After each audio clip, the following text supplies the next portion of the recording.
الشيطان الرجيم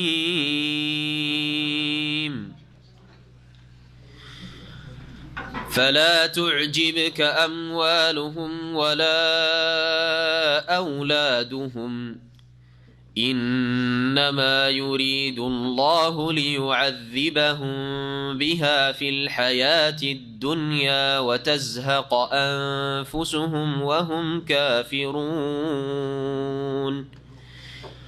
ويحلفون بالله إنهم لمنكم وما هم منهم ويحلفون بالله إنهم لمنكم وما هم منكم ولكنهم قوم يفرقون لو يجدون ملجأ أو مغارات أو مدخلا لولوا إليه وهم يجمحون ومنهم من يلمزك في الصدقات فإن أعطوا منها رضوا وإن لم يعطوا منها إذا هم يسخطون ولو أنهم رضوا ما آتاهم الله ورسوله وقالوا حسبنا الله سيؤتينا الله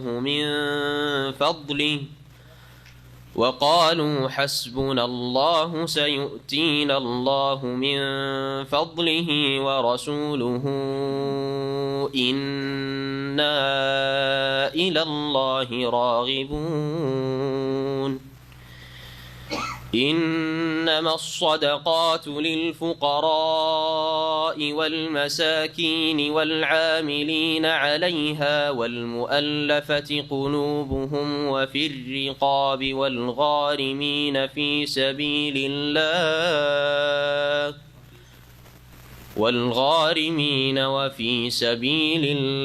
وابن السبيل إنما الصدقات للفقراء والمساكين والعاملين عليها والمؤلفة قلوبهم وفي الرقاب والغارمين وفي سبيل الله وابن السبيل فريضة من الله والله عليم حكيم. السلام عليكم ورحمة الله وبركاته.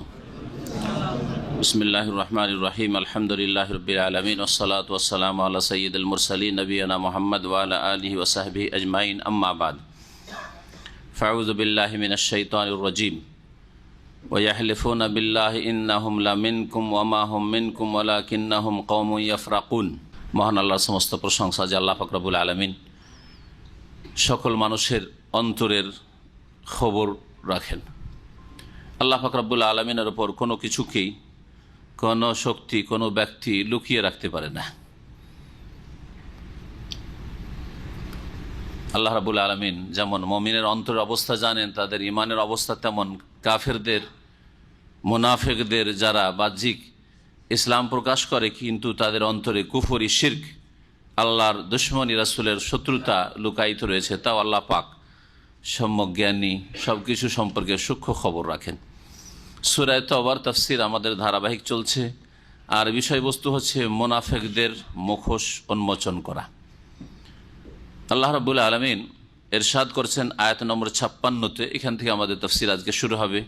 ওয়া ইয়াহলিফুনা বিল্লাহ, আর এই মুনাফিকরা আল্লাহর কসম করে বলে, ইন্নাহুম লামিনকুম, যে নিঃসন্দেহে তারা, হে মুসলিম, হে সাহাবাই কিরাম, তোমাদেরই দলভুক্ত, তারা তোমাদের মধ্যেকারী। নবী করিম সাল্লাল্লাহু আলাইহি সাল্লাম এবং সাহাবাই কিরামদেরকে সম্বোধন করে আল্লাহ পাক তখনকার মুমিনদেরকে সম্বোধন করে বলছেন। প্রথম যুগের মুনাফিকদের সম্পর্কে প্রথম যুগের মুমিনদেরকে আল্লাহ পাক সম্বোধন করে বলছেন যে তারা কসম করে বলে যে তারা তোমাদেরই দলভুক্ত। ওয়া মা হুম মিনকুম, অথচ তারা তোমাদের দলভুক্ত নয়। আল্লাহ স্পষ্ট করে দিচ্ছেন যে তারা তোমাদের দলের লোক নয়, তারা কাফেরদের লোক, তারা মুশরিকদের লোক, আল্লাহর দুশমনদের লোক, তারা নিজেরাও আল্লাহর দুশমন। ওয়ালাকিন্নাহুম কওমুন ইয়াফরাকুন, তাহলে যখন তারা তোমাদের দলের লোক নয়, তো আবার ঈমান ইসলামের প্রকাশ করা এটা কেন করছে তারা?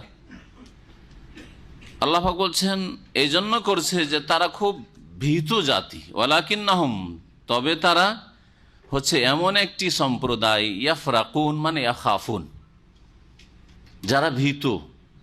খাফা ইয়াখাফু মানে ভয় করা, আর ফারাকা ইয়াফরাকু মানে হচ্ছে ভয় করা, পৃথক করা হয় আর ভয় করা হয়। ইয়াফরাকুন এমন এক জাতি, যে জাতি বড়ই ভীত জাতি। দুনিয়ার স্বার্থে, দুনিয়ার কোনো অনিষ্ট না আসে, বিপদ আপদ না আসে, ক্ষয়ক্ষতি না হয়, তারপরে মুসলিমরা যেসব লাভ হাসিল করছে সেগুলিও আমরা হাসিল করতে পারি, আর এইদিকে ভিতর ভিতর আছি কাফেরদের সাথে। এই হচ্ছে তাদের অবস্থা। আল্লাহ পাক বলছেন এত ভীত ওরা, ইল্লাহু ইয়াজিদুনা মালজাআন, তারা যদি কোনো আশ্রয় স্থল পেত, লাজা ইয়ালজাউ মানে আশ্রয় নেওয়া, আর মালজা ইসিম জারফ হিসেবে আশ্রয়ের জায়গা, কোনো আশ্রয় স্থল পেত, যেমন দুর্গ, তাফসীর করেছেন মুফাসসিররা, দুর্গ, হ্যাঁ, কেল্লা। আও মাগারাতিন, মাগারের বহু বচন মাগারাত, গার, গার মানে হচ্ছে গুহা, আর মাগার মানে হচ্ছে বা মাগারাত মানে হচ্ছে গুহা। যদি তারা গুহাসমূহ পেত, যে কোথাও পাহাড়ের গুহা রয়েছে, আও মুদ্দাখালান, অথবা কোনো প্রবেশের স্থল পেত। প্রবেশের স্থল বলতে বোঝানো হয়েছে কোনো সুড়ঙ্গ, কোনো তহখানা, মাটির নিচে কোনো জায়গা, যেমন কীট পতঙ্গের গর্ত থাকে, সাপ বিছুর গর্ত থাকে, পিপিলিকার গর্ত থাকে, ওইরকম যদি কোথাও কোনো গর্ত এরকম পেত, মুদ্দাখালান, লাওয়াল্লাউ ইলাইহি ওয়া হুম ইয়াজমাহুন, তাহলে তারা ক্ষিপ্র গতিতে, জামাহা ঘোড়ার ক্ষিপ্র গতিতে দৌড় দেওয়াকে বলা হয়।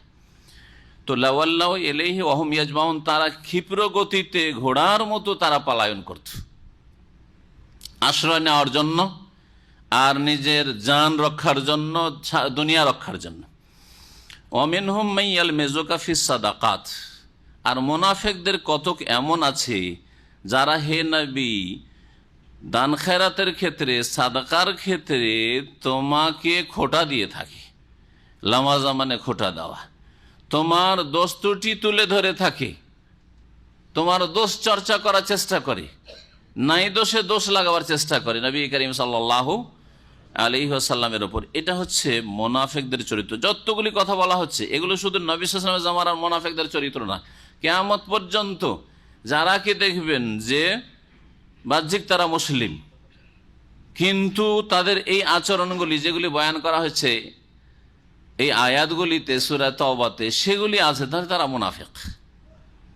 কসম করে, মিথ্যা কসম, তাহলে মিথ্যা বলা হচ্ছে মুনাফিকের লক্ষণ। নবী করিম সাল্লাল্লাহু আলাইহি ওয়াসাল্লাম আয়াতুল মুনাফিকে সালাস, মুনাফিকের লক্ষণ হচ্ছে তিনটি। ইজা হাদ্দাসা কাযাবা, সহিহ বুখারীর হাদিস, কথা বললে মিথ্যা ছাড়া না, মিথ্যা কথা বলে।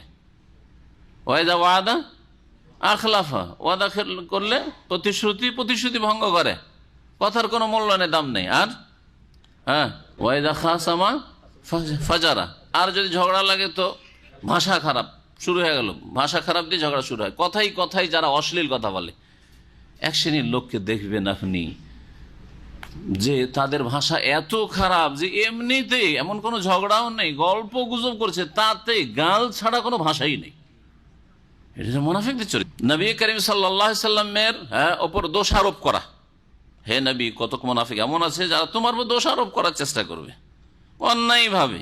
ফাইন উতু মিনহা, কিন্তু যদি তাদেরকে প্রদান করা হয়, দিয়ে দাও বেশি বেশি করে, উপঢৌকন সাদকার মাল বেশি করে দিয়ে দাও, গনিমতের মাল বেশি করে দিয়ে দাও, খেতে যদি পাই, অর্থাৎ দুনিয়ার স্বার্থ যদি ঠিক আছে, রাজু, তাহলে সন্তুষ্ট হয়ে যাবে, খুব রাজি। মুখ বন্ধ করার জন্য পয়সা দেন, মুখ বন্ধ।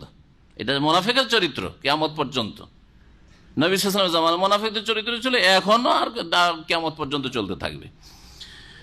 ওয়াইল্লাম ইউতাও, আর যদি না দেওয়া হয় মিনহা, ওই সাদকা বা যেসব ধন সম্পদ এসে থাকে খলিফাতুল মুসলিমিনের কাছে, ইমামুল মুসলিমিনের কাছে, রাসূলুল্লাহ সাল্লাল্লাহু আলাইহি ওয়াসাল্লামের কাছে, এসব ধন সম্পদ এসেছে, তা থেকে যদি তাদেরকে প্রদান না করা হয়, ইযা হুম ইয়াসখাতুন, তাহলে হঠাৎ করে তারা কি হয়ে যায়, অসন্তুষ্ট হয়ে যায়, সাখেতা ইয়াসখাত, অসন্তুষ্ট হয়ে যায়। ওয়ালাউ আন্নাহুম রাদু মা আতাহুমুল্লাহ ওয়া রাসূলু, আল্লাহ পাক রব্বুল আলামিন বলছেন যে এরা পেট পূজা হইলে খুশি, আর পেটে একটু আঘাত লাগলে নাখুশ, এটা মুনাফিকদের চরিত্র। তাহলে আজকাল ধর্ম ব্যবসায়ী যারা পিস টিভি বন্ধ করতে চাইছে, তাদের এই চরিত্রটা নয় কি? বলেন দেখি। পেটে আঘাত পড়েছে, কোরআন এবং হাদিসের কথা বলা হচ্ছে, অসন্তুষ্ট। পেটে আঘাত যদি না পড়ে, পায়ের তলা থেকে মাটি সরার আশঙ্কা না থাকে, ভক্তদের সংখ্যা না কমে যায়, নজরানা না কমে যায়, কবর মাজার পূজার ব্যবসা না কমে যায়, মিলাদের ব্যবসা না কমে যায়, কোরআন খানি করে আয় উপার্জন করা, আর এই যে নামাজের কাফারা ধারার পয়সা, এই সমস্ত যেসব ধর্মীয় ইনকাম, ধর্মীয় হারাম ইনকাম, নাজায়েজ ইনকাম, এগুলি কমে যাওয়ার আশঙ্কাতে এরা অসন্তুষ্ট পিস টিভির ওপর, আর কিছু না। দেওয়া হইলে যদি স্বার্থ ঠিক থাকে, পয়সা ঠিক থাকে, আর তাদের যেসব গদ্দি নাসীন হয়ে বসে আছে পীর মরিদের ব্যবসা নিয়ে, সেগুলি যদি ঠিক থাকে তাহলে কোনো অসুবিধা নেই, রাজি, তাহলে সন্তুষ্ট। এই জন্য যতই অশ্লীল প্রচার মাধ্যম হোক, এই পিস টিভি বন্ধ করতে বলা হচ্ছে, কিন্তু যদি উলঙ্গ টিভি চালু রাখা হয় কোনোদিন তাদের প্রতিবাদ হবে না, কারণ তাদের ভাত মারছেন না, তাদের পেট পূজা বন্ধ হচ্ছে না, তাদের ধর্ম ব্যবসা বন্ধ হচ্ছে না, তাদের ইনকাম ঠিক আছে, অসুবিধা কি? জাহান্নামে যাক, এরা জেনা করে, ব্যভিচার করে, উলঙ্গ হয়ে চলে যাক জাহান্নামে, ওদের কোনো মাথা ব্যথা নেই। ওটা অধঃপতন চলে আসুক মুসলিম জাতির চারিত্রিক, ওদের মাথার ব্যথা না। ওটা ওদের মাথার ব্যথা হচ্ছে যে আমাদের এই পেট পূজা যে কমে গেল, আমাদের যে ভক্তের সংখ্যা কমে গেল, এইগুলি রক্ষা করতে হবে। আল্লাহ রাব্বুল আলামিন তারপরে বলছেন যে এরা যদি এইরকম না করে আল্লাহ যা দিয়েছেন তাদেরকে তাতেই যদি সন্তুষ্ট হয়ে যেত, তাহলে তাদের দুনিয়াও সুন্দর হইতো আর আখিরাতও সুন্দর হইতো। যারা সহি আকীদার মানুষ, সৌদি আরবের মানুষ, আপনাদের সৌদি আরবে থাকছে উদাহরণ দিই, তাদের পেট চলে না, তারা সুখী, যথেষ্ট সুখী। তারা যারা দেশেও সহি আকীদার আলেম ওলামারা রয়েছেন, যারা এই ধর্ম ব্যবসা, হারাম নাজায়েজ ধর্ম ব্যবসা করেন, না মিলাদের ব্যবসা, না কোরআন খানির ব্যবসা, না এই পীর মুরিদির ব্যবসা, না মাজারের ব্যবসা, না ওরসের ব্যবসা, কোনো ব্যবসা নেই এগুলো, না তাবিজের ব্যবসা, না এই ঝাড়ফুঁকের ব্যবসা, ইনকাম করা, এগুলো কোনো ইনকাম সোর্স তাদের কাছে, সহি আকীদার ওলামাদের কাছে নেই। তাদের পেট চলে না, না খেয়ে মরে যাচ্ছে নাকি? না আল্লাহ দিচ্ছেন? হ্যাঁ, আল্লাহ অবশ্যই দিচ্ছেন, দেবেন আল্লাহ পাক। তাই বলছেন ওয়ালাউ আন্নাহুম রাদু মা আতাহুমুল্লাহ ওয়া রাসূলুহু, আর যদি তারা সন্তুষ্ট হয়ে যেত আল্লাহ রাব্বুল আলামিন যা তাদেরকে দিয়েছেন এবং রাসূলুল্লাহ সাল্লাল্লাহু আলাইহি সাল্লাম যা তাদেরকে দিচ্ছেন জীবদ্দশায়। রাসূলুল্লাহ সাল্লাল্লাহু আলাইহি সাল্লাম ওই যুগের মুনাফিক, কারণ প্রেক্ষাপট হচ্ছে আয়াতগুলির রাসূলুল্লাহ সাল্লাল্লাহু আলাইহি সাল্লামের জামানার মুনাফিকরা, সেই জন্য আল্লাহর সাথে এখানে রাসূল বলা হয়েছে। কিন্তু আজকে আপনি বলবেন যে আল্লাহ আমাকে দিচ্ছেন আর রাসূল দিচ্ছেন, এটা বলা যাবে না, কারণ নবী করিম সাল্লাল্লাহু আলাইহি সাল্লাম দুনিয়া থেকে বিদায় নিয়েছেন, তার কাজকর্ম কি হয়েছে? বন্ধ হয়েছে। তিনি আদম সন্তান কিনা? আদম সন্তান না? আর সহিহ মুসলিমের হাদিস আছে ইযা মাতা ইবনু আদম, আদম সন্তান যদি মারা যায় তাহলে কি হয়? ইনকাতা আমালু, তার কাজকর্ম বন্ধ হয়ে যায়। কাউকে দিত, দেওয়া বন্ধ হয়ে গেছে, নামাজ পড়তো, নামাজ পড়া বন্ধ হয়ে গেছে, গুনাহার কাজ কেউ করতো, গুনাহার কাজ করা বন্ধ হয়েছে, নেকির কাজ করতো, নেকির কাজ করা বন্ধ হয়েছে, কেউ কারো উপকার করতো, কথা বলতো, কথা বলা বন্ধ হয়েছে, বক্তব্য রাখতো, বক্তব্য করা বন্ধ হয়ে গেছে, ঠিক কিনা? আমল যে কোনো কর্ম বন্ধ হয়ে যায় আদম সন্তান মারা গেলে। সুতরাং রাসূলুল্লাহ সাল্লাল্লাহু আলাইহি সাল্লাম তার জীবদ্দশায় সাহাবায়ে কেরামদেরকেও দিয়েছেন, মুনাফিকদেরকেও দিয়েছেন। এই আশা নিয়ে তারা তাদের ইসলাম প্রকাশ করেছে, কিন্তু অন্তরে তাদের ইসলাম ছিল না। রাসূলুল্লাহ সাল্লাল্লাহু আলাইহি সাল্লাম তাদেরকে যতটা দিচ্ছেন তাতে যদি খুশি হয়ে যেত, এবং আল্লাহ রাব্বুল আলামিনের যে ফয়সালা, যে তোমাদের নসিবে যা আছে, আল্লাহ যা ফয়সালা করেছেন নসিবে, তাতে যদি তারা সন্তুষ্ট হয়ে যেত, এটাই তাদের জন্য মঙ্গলজনক হইত। আল্লাহ পাক বলছেন ওয়ালাউ আন্নাহুম রাদু মা আতাহুমুল্লাহ, আর তারা যদি সন্তুষ্ট হয়ে যেত ওই ধন সম্পদে বা ওই সব নিয়ামতে যা আল্লাহ পাক তাদেরকে দান করেছেন, ওয়া রাসূলুহু, এবং রাসূলুল্লাহ সাল্লাল্লাহু আলাইহি ওয়াসাল্লাম যা তাদেরকে দিয়েছেন বা দিচ্ছেন, ওয়া ক্বালু, এবং এই কথাগুলি বলতো হাসবুনাল্লাহ, আমাদের জন্য আল্লাহ যথেষ্ট। কে যথেষ্ট? আল্লাহ যথেষ্ট। একজন মুসলিম বলবে আমাদের জন্য আল্লাহ যথেষ্ট। সাইয়ুতিন আল্লাহু মিন ফাদলিহি, শীঘ্রই বা নিশ্চিত আল্লাহ রাব্বুল আলামিন আমাদেরকে তার অনুগ্রহে দেবেন। সাইয়ুতিন আল্লাহু মিন ফাদলিহি ওয়া রাসূলুহু, এবং তার রাসূলও আমাদেরকে দেবেন। এই কথাটিও রাসূলুল্লাহ সাল্লাল্লাহু আলাইহি ওয়াসাল্লামের জীবদ্দশায় সাহাবায়ে কেরামদেরকে বলতে বলা হয়েছে যে আল্লাহ রাব্বুল আলামিন তার ফজল করমে দেবেন, এবং রাসূলুল্লাহ সাল্লাল্লাহু আলাইহি ওয়াসাল্লামের কাছে যা আসছে, গনিমতের ধন সম্পদ আসছে, ফাইয়ের ধন সম্পদ আসছে, আর যারা গরিব মানুষ তাদের জন্য যাকাতের ধন সম্পদ আছে, সাদাকাত আছে, সেগুলি থেকেও দেবেন। হ্যাঁ, রাসূল দেবেন। কিন্তু যেমনটা বললাম, এই দোয়া, এটি একটি দোয়া হিসাবে আপনি প্রয়োগ করতে পারেন। অনেকে খেয়াল করে না কোরআন এই দোয়া আয়াতের মাঝখানে আসছে, সেই জন্য আমি স্মরণ করিয়ে দিই মাঝে মাঝে, যাতে করে কোরআনের একটু গভীরতায় পৌঁছিতে পারে। শুধু তর্জমা পড়া মৌলভী সাহেব না সাজেন, বা তর্জমা পড়া দায়ী না সাজেন, যাতে করে আপনি কোরআনের তাদাব্বুর করতে পারেন। কোরআনের একটা হচ্ছে শুধু তেলাওয়াত করা আর কেরাত করা, এটা হচ্ছে প্রথম। 2 নম্বর হচ্ছে ও তর্জমা আর অর্থটা বুঝছেন, আপনি তাফসীর কিছুটা বুঝছেন। 3 নম্বর হচ্ছে তাদাব্বুরে কোরআন, মানে কোরআন নিয়ে গৌর ফিকির করা, গবেষণা করা, তার গভীরতায় প্রবেশ করার চেষ্টা করা। আল্লাহ কিন্তু দাওয়াত দিয়েছেন গভীরতায় প্রবেশের, তাই না? আফালা ইয়াতাদাব্বারুন আল কোরআন আম আলা কুলুবিন আকফালুহা, তারা কি কোরআন নিয়ে গভীরভাবে চিন্তা গবেষণা করে না? আম আলা কুলুবিন আকফালুহা, নাকি তাদের অন্তরে তালা মারা আছে? অন্য আয়াতে আল্লাহ বলছে আফালা ইয়াতাদাব্বারুন আল কোরআন, তারা কি কোরআন নিয়ে গভীরভাবে গবেষণা করে না? ওয়ালাউ কানা মিন ইনদি গায়রিল্লাহি লাওয়াজাদু ফি ইখতিলাফান কাসীরা, যদি এই কোরআনে কারীম আল্লাহর কিতাব না হইতো, আল্লাহর কথা, আল্লাহর বাণী না হইতো, তাহলে মানুষের কথাতে দ্বন্দ্ব থাকা, বিরোধ থাকা, ভুল ভ্রান্তি থাকা স্বাভাবিক। অবশ্যই কথাতে, আলোচনাতে, লিখাতে অবশ্যই ভুল থাকবে যে কোনো মানুষের। আল কামাল, পূর্ণতা একমাত্র আল্লাহ পাক রব্বুল আলামিন, আল্লাহর সাথে কেউ শরীক নেই। একমাত্র ওহীতে পূর্ণতা আছে, আর কোনো কথায় পূর্ণতা নেই। তাই আল্লাহ বলছেন ওয়ালাউ কানা মিন ইনদি গায়রিল্লাহ, যদি আল্লাহ ছাড়া অন্যের তরফ থেকে কোরআন হইতো, হ্যাঁ রচিত, মুহাম্মদের রচিত, আর কারো রচিত সাল্লাল্লাহু আলাইহি ওয়াসাল্লাম, তাহলে লাওয়াজাদু ফি ইখতিলাফান কাসীরা, ওতে অনেক বিরোধ পেত, অনেক ইখতিলাফ পেত। হ্যাঁ, এক জায়গায় এক কথা, আর এক জায়গায় এক কথা, কোনটার সাথে কোনটার মিল নেই। একবার একটা কথা বলে দিয়ে 5 বছর আগে একটা আলোচনা বলেছি, এখন ভুলে গেছি, আবার অন্যরকম কোনো কথা বলে দিচ্ছি। একবার হঠাৎ করে জবান থেকে অনিচ্ছাকৃত ভুল কথা বেরিয়ে গেছে, হয় কি হয় না? এগুলো মানুষের হইতে পারে, যতই বড় মানুষ হয়ে যাক না কেন, কিন্তু আল্লাহ রাব্বুল আলামিনের হয় না। জি, তা আল্লাহ তাদাব্বুর করতে বলেছেন গভীরভাবে। দেখুন এখানে এই আয়াত, যদিও সাহাবায়ে কেরামদের জামানায় মুনাফিকদেরকে বলা হচ্ছে, যে যেমন সাহাবীরা, হ্যাঁ, সৎকর্মশীল মুমিনরা বলছেন হাসবুনাল্লাহ সাইয়ুতিন আল্লাহু মিন ফাদলি ইন্না ইলাল্লাহি রাগিবুন, ঠিক তেমনি আমরাও বলবো হাসবুনাল্লাহ সাইয়ুতিন আল্লাহু মিন ফাদলিহি। কিন্তু যেহেতু রাসূলুল্লাহ এখন আর দেওয়ার ক্ষমতা রাখেন না, এই আকীদা হচ্ছে শিরকি আকীদা। তার ইন্তেকালের পরে, হ্যাঁ, সাহাবারা কেউ তার ইন্তেকালের পরে তার কাছে কোনো কিছু চাওয়ার জন্য যাননি। সবচেয়ে মজবুত দলিল, সাহাবায়ে কেরামরা নবী সাল্লাল্লাহু আলাইহি ওয়াসাল্লাম যখন বেঁচে ছিলেন, ইয়া রাসূলুল্লাহ আমার কাছে বাহনের ব্যবস্থা নেই, একটা উট দেন, গেছেন না গেছেন? ইহমিলনি ইয়া রাসূলুল্লাহ, বহু হাদিস এরকম রয়েছে। ইস্তামিলনি ইয়া রাসূলুল্লাহ, আমাকে কোনো জায়গার একটা দায়িত্ব দিয়েছেন, একটা দিয়ে দেন, একটা কাজকর্মে একটা চাকরি দিয়ে দেন, আমার মানে কোনো রুজি রোজগার ব্যবস্থা নেই, সাহাবীরা বলেছেন।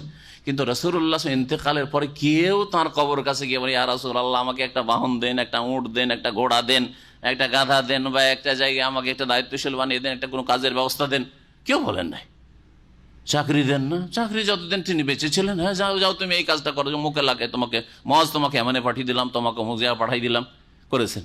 জি, এখানে কি বলবেন তাহলে? আল্লামা শাইখ আব্দুল্লাহ ইবনে বাজ রাহমাতুল্লাহ আলাইহি বলছেন যে কেউ যদি বলে, আর তিনি বলছেন আমি নিজে পরীক্ষা করেছি, আজকালকার সবচেয়ে বড় আলেমের কথা বলছি, আর আমি আমল করার চেষ্টা করি, আমল করবেন এর উপর। হাসবুনাল্লাহ, কে যথেষ্ট? আল্লাহ যথেষ্ট। সাইয়ুতিন আল্লাহু মিন ফাদলিহি, আল্লাহ তার ফজলে অবশ্যই দেবেন। আজকে নেই আমার কাছে, আল্লাহ দিবেন আমাকে। সাইয়ুতিন আল্লাহু মিন ফাদলি ইন্না ইলাল্লাহি রাগিবুন, ইন্না ইলাল্লাহি রাগিবুন, আমরা আল্লাহ অভিমুখী, আল্লাহর দিকে আমরা ঝাঁপিয়ে পড়েছি, ধাবিত। সুতরাং যার দিকে আমরা ঝাঁপিয়ে আছি তিনি অন্যদিকে যাবেন নাকি? না, আমাদের দিকে তিনি আসবেন। ফাজকুরুনি আযকুরকুম, আমাকে তোমরা স্মরণ করো, আমি তোমাদের স্মরণ করব। তোমরা যদি এক বিঘত এগিয়ে আসো তো আমি 1 হাত এগিয়ে যাব।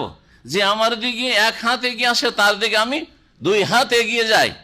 নেই হাদিসে কুদসি?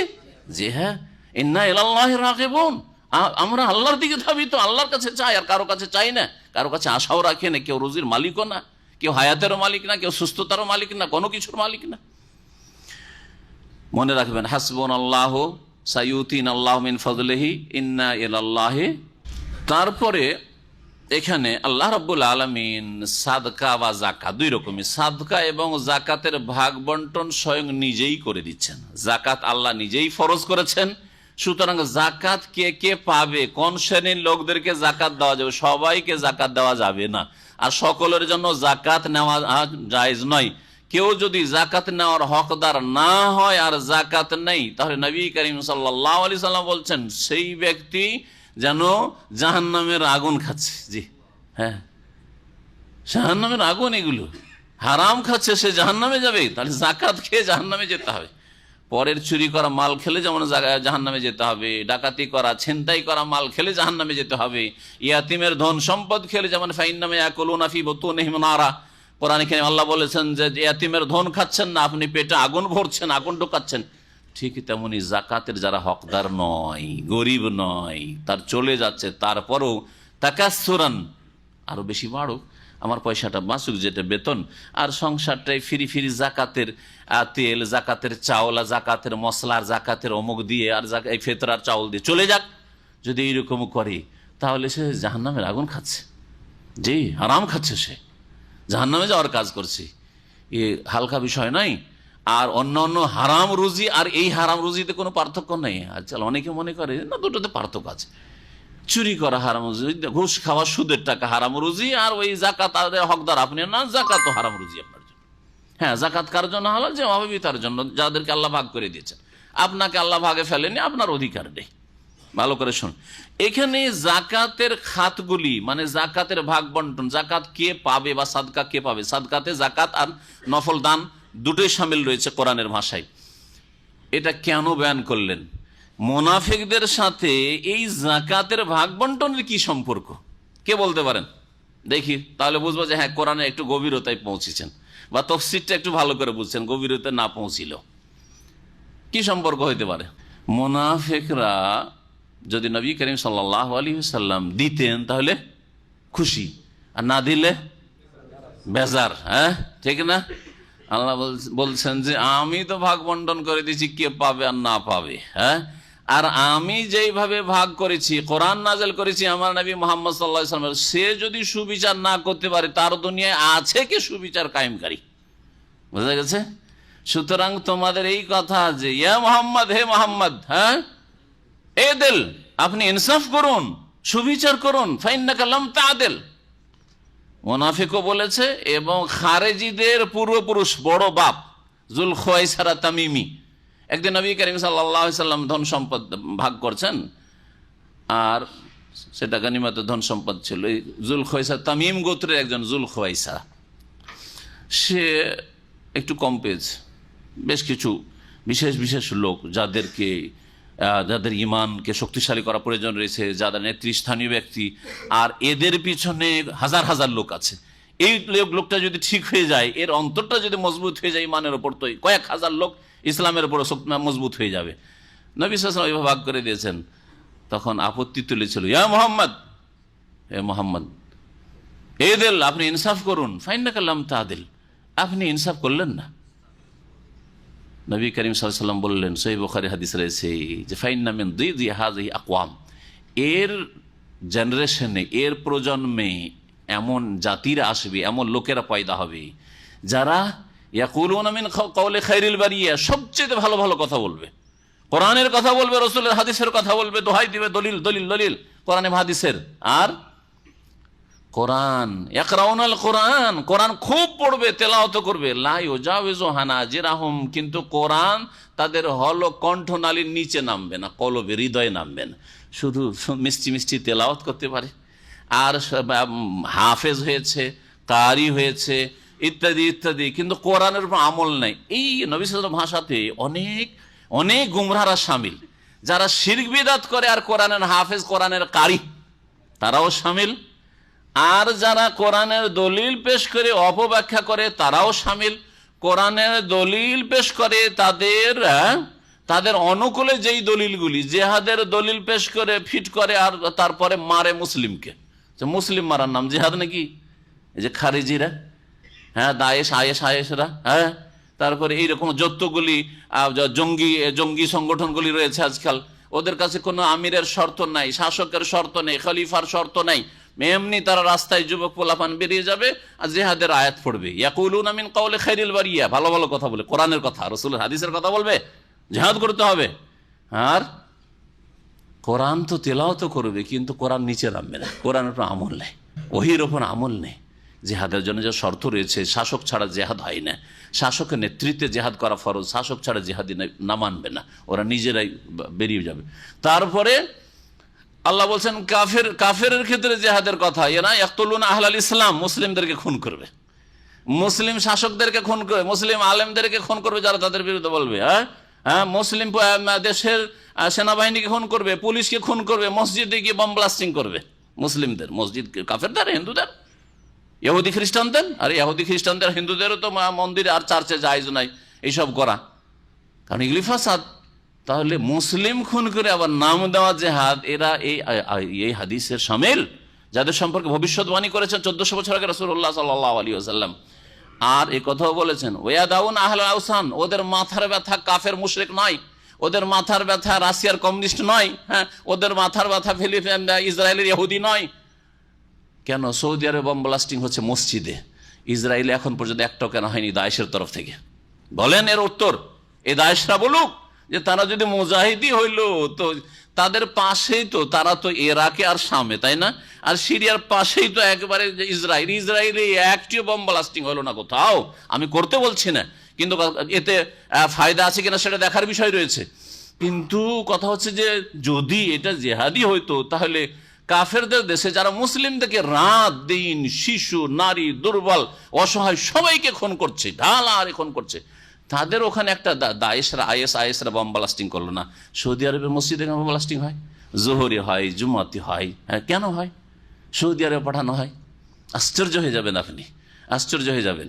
সৌদি আরব থেকে এক যুবক, একজন শেখ মোহাম্মদ রমজান আল হাজিরি, খুব বড় আলেম, জুবাইল রয়্যাল কমিশনের জামে ইবনে তাইমিয়ার ইমাম, তিনি বলছেন যে একটা ছেলে সৌদি আরবে বেদিন ছিল, সৌদি ছেলে, মাত্র 14 দিন হলো সে হেদায়েত হয়ে নামাজি, দিনদার, ধার্মিক হয়েছে। ধার্মিক হয়ে এক গর্ত থেকে উঠে আর এক গর্তে গিয়ে পড়েছে। ও আইএস হয়ে গেছে, না জিহাদ করতে হবে। এখন 18 বছর, 20 বছর, 22 বছরের পোলাপান, জিহাদ করতে হবে। কোনো রকম ওরা সৌদি আরব থেকে বেরিয়ে চলে গেছে ওই দায়েশদের কাছে। ওখানে যখন পৌঁছে, যখন দায়েশের নেতা বলছে যে আলহামদুলিল্লাহ আমি 14 বছর থেকে এই নেতৃত্ব দিচ্ছি, মানে আইএস এর নেতৃত্ব, হ্যাঁ, জেহাদের, তাদের ভাষায় জেহাদের নেতৃত্ব কত বছর ধরে দিচ্ছি? 14 বছর ধরে দিচ্ছি। আর ওয়াকাদ ইখতারাকাল্লাহ, আল্লাহ তোমাকে বড় একটা খিদমত আঞ্জাম দেওয়ার জন্য মনোনীত করেছেন, সেটা হচ্ছে বম ব্লাস্টিং করা, আত্মঘাতী হামলা করা। যাও শরীরে বম বাঁধো আর বেঁধে সৌদি আরবে গিয়ে ফুটাও, ওকে বলছে। তখন এই ছেলের হুঁশ ফিরেছে, বলছে যে আমাকে আল্লাহ মাত্র 14 দিন আগে হেদায়েত করেছেন, আর আমাকে এই আত্মঘাতী হামলার জন্য আল্লাহ মনোনীত করলেন, আর আপনি কেন ভাগ্যবান হতে পারলেন না যে 14 বছর ধরে আপনাকে আল্লাহ এই ভালো কাজের তৌফিক দিয়েছেন, আর আপনাকে আল্লাহ এই আত্মঘাতী হামলার জন্য মনোনীত করলেন না? আগে আপনি চলে যান, কেন 14 বছর হয়ে গেল আপনার এই জেহাদের কাজ করা, আর তারপরে আমি আছি পিছনে। এই বলা একবারে রাগ। যেমন পীরেরা, মানে পীর সাহেবকে একটা আপত্তি করেন যে এইসব কেন করেন আপনি, এইসব অবস্থা দেখেন ওখানে খেয়ে ফেলবে, ঠিক না?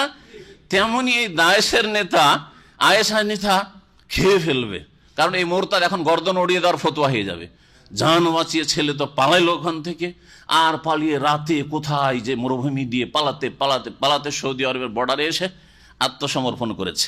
সত্য ঘটনা, সৌদি আরবের কয়েক মাস আগের ঘটনা। জি, তাহলে আয়েশ কি কাজ করছে? হ্যাঁ, একটা ছেলে হেদায়েত হয়ে বেনামাজি নামাজি হয়েছে, সহি আকীদা এসছে, সে পাপে ডুবে থাকতো, মদে ডুবে থাকতো, জেনায় হয়তো ডুবে থাকতো, হেদায়েত হয়েছে। সেই ছেলেটাকে আরো ইমানদার করতে হবে না? যাও তুমি শরীরে গোলা বারুদ বেঁধে গিয়ে যাও, যে কোনো মসজিদে গিয়ে ফুটিয়ে দাও সৌদি আরবে। আর সৌদি আরবে কেন? তাহলে বুঝতে পারছেন যে আয়েশকে পয়দা করেছে মুসলিমেরা পয়দা করেনি, ইহুদিরা পয়দা করেছে। ইহুদিরা পৃষ্ঠপোষক খ্রিস্টান চরমপন্থীরা পয়দা করেছে, তারা পয়দা করেছে, মুসলিমরা পয়দা করে না। ভালো করে জানেন, আল্লাহ পাক যেন বুঝার তৌফিক দান করে। হাদিসটা বলে, হাদিস লম্বা আছে, আমি লম্বা হাদিসে যাব না। ইয়ামরুকুনা মিনাদ-দ্বীন, নবী সাল্লাল্লাহু আলাইহি ওয়াসাল্লাম বলছেন এরা এত ভালো ভালো কথা বলবে, ধর্মের কথা বলবে, দলিলের কথা বলবে, আর খুব কোরআন পড়বে, কিন্তু ইসলাম থেকে বেরিয়ে যাবে না। কামা ইয়ামরুকুস সাহমু মিনার রামিয়া, যেমন তীর ধনুক থেকে ছুটে আর ছুটার পরে শিকারীকে যখন বড় বেগে বড় জোরে যায়, শিকারীকে ছেদন করে বেরিয়ে চলে যায় ওই রকম। আর ওতে একটু গোস্ত লাগেনি, কিছু লাগেনি, এপার থেকে ওপার ফুটো করে চলে গেছে। ওই রকমের ইসলাম থেকে বেরিয়ে যাবে, একদিক দিয়ে ঢুকবে আর আর এক দিক দিয়ে বেরিয়ে যাবে, এক গর্ত থেকে উঠবে আর আর এক গর্তে গিয়ে আছাড় খেয়ে জাহান্নামে চলে যাবে। এরা হচ্ছে খারেজি। আল্লাহ রাব্বুল আলামিন যখন এরা ওই মুনাফিকরা ওই রকম বলেছেন নবী করিম সাল্লাল্লাহু আলাইহি ওয়াসাল্লামকে যে আপনি তো ইনসাফ করেছেন না, আল্লাহ বলছেন যে ঠিক আছে আমি ভাগ করে দিচ্ছি, আর আমার নবী এই কোরআনের আয়াত মোতাবেক কোরআনের প্রতি আমল করা, কোরআনের বাস্তবায়ন করাই তো আমার নবীর চরিত্র। নবী করিম সাল্লাল্লাহু আলাইহি ওয়াসাল্লাম সম্পর্কে মা আয়েশা কি বলেছেন? কানা খুলুকুহু আল কোরআন। নবী সাল্লাল্লাহু আলাইহি ওয়াসাল্লামের চরিত্রই কি ছিল? কোরআনের প্র্যাকটিক্যাল জীবন, কোরআনের বাস্তবায়ন করা। কোরআন যদি আপনি থিওরিক্যাল দেখতে চান তো কোরআন আপনি তেলাওয়াত করুন ও তরজমা পড়ুন, আর যদি প্র্যাকটিক্যালে দেখতে চান তাহলে রাসূলুল্লাহ সাল্লাল্লাহু আলাইহি ওয়াসাল্লামের জীবদ্দশায় তাকে দেখুন, অথবা তার ইন্তেকালের পরে তার সিরাত দেখুন, জীবনী দেখুন, তার জিন্দগিটা পড়ুন যে তিনি কেমন ছিলেন। সেটাই হচ্ছে কোরআন, সেটাই হচ্ছে কোরআন। আল্লাহ পাক রব্বানা বলছে ইন্নামাস সাদাকাতু লিল ফুকারা, নিঃসন্দেহে যাকাত এবং দান খায়রাত এগুলি হচ্ছে ফোকারা অর্থাৎ নিঃস্বদের জন্য। ফকিরের বহু বচন ফোকারা, ওয়াল মাসাকিন, অভাবীদের জন্য, অভাবী বা অভাবগ্রস্তদের জন্য। ফকির আর মিসকিনে পার্থক্য কি? একদল বলছেন, আর এটা বেশি ঠিক, তবে অন্যরা এর পুরো বিপরীত বলেছেন। একদল বলছেন যে ফকির ওই ব্যক্তি যে একবার নিঃস্ব, এই জন্য নিঃস্ব বলেছি, যার কাছে হয়তো একবারের খাবার নেই। আজকে ধরেন এখন দুপুরবেলা সন্ধ্যাবেলা কি খাবে, কিছুই নেই তার কাছে, কিছুই নেই, কালকের তো কিছুই নেই, এ হচ্ছে ফকির। আর মিসকিন যার কাছে অর্ধেক বা তার বেশি আছে কিন্তু পুরো খরচ নেই, গোটা মাসে 30 দিন তার কাছে হয়তো 15 দিন 20 দিনের আছে খরচ, বাকি 10টা দিন বা 5টা দিনের খরচ জুটে না তার কাছে খাওয়া দাওয়া খরচ আছে, মোটামুটি যা পাই বেতন তা দিয়ে খাওয়া দাওয়া চলে যায়, কিন্তু শীতের পোশাকের ব্যবস্থা নেই, কাপড় কিনলে খেতে পাবে না, আর খেলে কাপড় কিনতে পারবে না। এরা হচ্ছে মিসকিন। কেউ কেউ এর বিপরীত বলেছেন, মিসকিন মানে নিঃস্ব, তারা বলেছেন মানে উল্টো, পুরো বিপরীত। কিন্তু আমরা এই তফসিরটা করে থাকি, কারণ অধিকাংশ মুফাসসির এটাই করেছেন। তাহলে দুই শ্রেণীর লোক হলো, যারা একবারে নিঃস্ব, কিছুই নেই, অথবা আছে কিন্তু পুরো প্রয়োজন মেটাতে পারছে না নিজের আয় উপার্জন দিয়ে। এদের জন্য হচ্ছে, এই দুই শ্রেণীর মানুষের জন্য হচ্ছে কি? যাকাত। এরাকে আল্লাহ 1-2 রেখেছেন। 3 নম্বর হচ্ছে ওয়াল আমেলিনা আলাইহা, মানে ওয়াল আমেলিনা আলা সাদাকাতি। আলাইহা হাজামির প্রোনাউন, এই নাউন যে ফোকারার কি বলছে, সাদাকাত রয়েছে, ইন্নামাস সাদাকাত ওই দিকে যাচ্ছে, মারজা।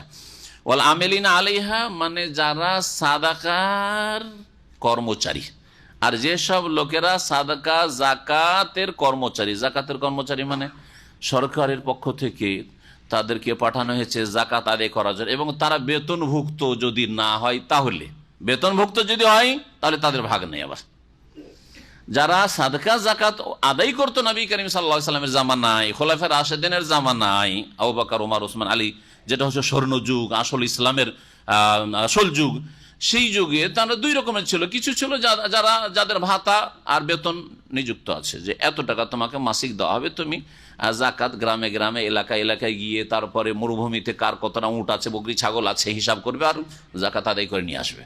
বেতন আছে, সুতরাং তার জাকাতে কোনো ভাগ নেই, সে বেতন দিয়ে তার সংসার চলবে।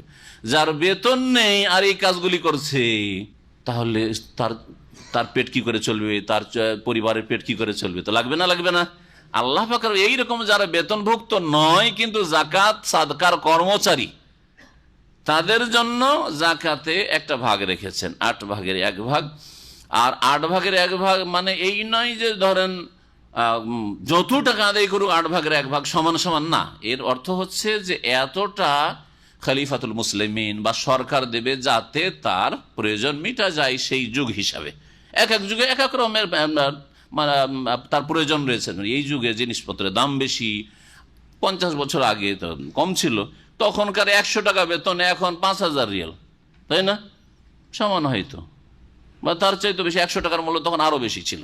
ওয়াল আমেলিনা আলাইহির অর্থ হচ্ছে এই 3 নম্বর। 4 নম্বর ওয়াল মুআল্লাফাতি কুলুবুহুম, আর যাদের অন্তরকে ইসলামের দিকে আকৃষ্ট করা উদ্দেশ্য হবে। আল্লাফা ইউআল্লাফ মানে জড়িয়ে দেওয়া, যাদের অন্তরকে ইসলামের সাথে জড়ানো উদ্দেশ্য হবে। ওয়াল মুআল্লাফাতি কুলুবুহুম, অন্তর জয় করা উদ্দেশ্য। এরা কারা? এরা কয়েক শ্রেণীর হতে পারে। এক শ্রেণীর লোক যারা নিউ মুসলিম, নতুন ইসলাম তো গ্রহণ করেছে, কিন্তু সে এখনো দুশ্চিন্তায় আছে যে ইসলাম গ্রহণ করে আমি আমার পরিবার থেকে উচ্ছেদ হইলাম, ওইদিকে টাকা পয়সা পাবো না, ওইদিকে জমি জায়গায় ভাগ পাবো না, এদিকে কি করে আমার সংসার চলবে, থাকবো না ফিরে যাব, হয়তো দ্বিধাদ্বন্দ্বে থাকতে পারে। দেন ওকে আল্লাহ জাকাত থেকে সাদকা থেকে ভাগ দিয়েছেন, দেন যাতে করে সে তার ইসলামে মজবুত হয়, কায়েম থাকে। জি, এক শ্রেণী তার যারা ইসলাম গ্রহণ করে ফেলেছে।